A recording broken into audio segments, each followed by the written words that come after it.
city. We really wanted to create a place that felt right. This is a mystery story. It's classic Halo gameplay, but it's a mystery story. There's subtle film noir influences from everything to the music, to the lighting, slightly hard-boiled dialogue, you name it. But you're on your own. You've got to pick your fights carefully if you want to survive.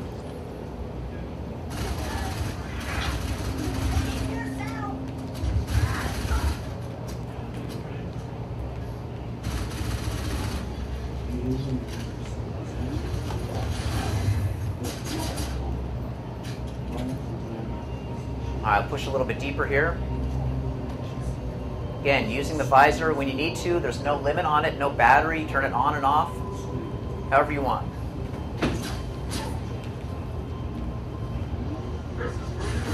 Yeah, that's for you. A couple squads have cornered me here. Hopefully this one's pulling back a little bit. See if I can draw these guys down.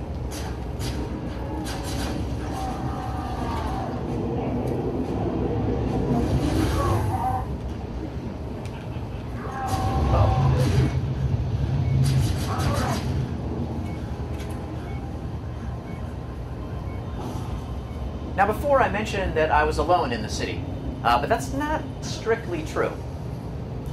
There's someone else that's with you. He's been watching you ever since you dropped. And he's a friend.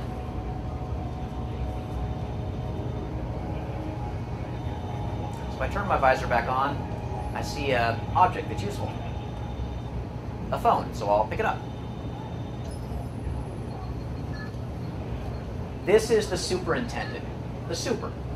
Now, the superintendent is an artificial intelligence, an AI that runs a lot of the city's systems. The medical kiosks, the power. He drives the garbage trucks because they're totally automated 500 years in the future. But he's your friend. He wants to help. And the first thing he's given you is a map of the city. Another brand new feature in ODST. Now, as I zoom out, you can pretty quickly see that this is the largest Halo environment we've ever created. A big, wide-open city, full of non-linear combat. Covenant patrols, snipers on the rooftops, you name it. Paul's cooked up a whole bunch of nasty surprises for you. But you're free to go pretty much wherever you want. We don't put a lot of barriers in front of the player in the nighttime city. That being said, it's really easy to get lost. I mean, this place is so big, you could easily get turned around. So the superintendent nicely has pointed out up on the upper left some places where he thinks we might want to go. Tiari Plaza, Uplift Reserve, and the Office of Naval Intelligence, the ONI Alpha Site. Now this blue circle is what we call a beacon. It's basically just an area of interest where the superintendent thinks there might be something important for you to look at. But that beacon is a good distance away from our current location. It'd be easy to get lost along the way, so you are also able to put down waypoints. Now, I mentioned the campaign has full support for co-op. Up to 4 people can play it together.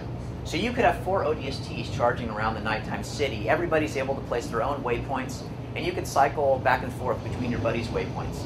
That's a great way to set up ambushes, point out secrets that you found, that sort of thing. So, we're going to the Alpha Site.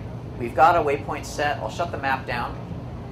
And you can see now, up in the compass, the beacon, the ONI Alpha Site, is indicated by the blue diamond, and our waypoint, the 2 green triangles.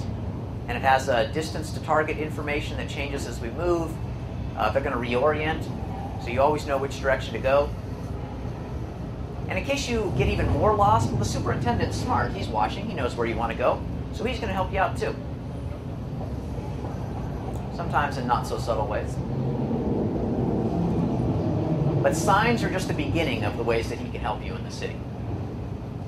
So it's about 1 kilometer to the Alpha Site. It's a pretty long walk, so for today's demo, we're just going to cheat and hit a teleport volume, and it'll take us quickly where we want to go. All right, now we're about 15 meters from the ONI Alpha Site. And as we go inside the beacon, our heads-up display is going to flash blue, which means you're where you need to be. Time to kick on your visor and start searching for clues. Now remember, your mission is to find the other members of your team, so each of these clues that you find, like this thing up here in yellow, is going to give you information about the fate of your buddies. The detonator you've seen before. Before I do this, I just want to point out some of the art of the game. This is the Halo 3 engine, but it looks beautiful. Our artists have had more time to go back in, discover how to make things look even better than before. And I think their work is really terrific. You can see here, this is the remnants of the space tether burning in the distance, the space elevator we saw in the opening cinematic, and the ruins of a building off in the distance. And oddly enough, the bridge is out. I wonder how that happened. Well, let's pick up the detonator and find out.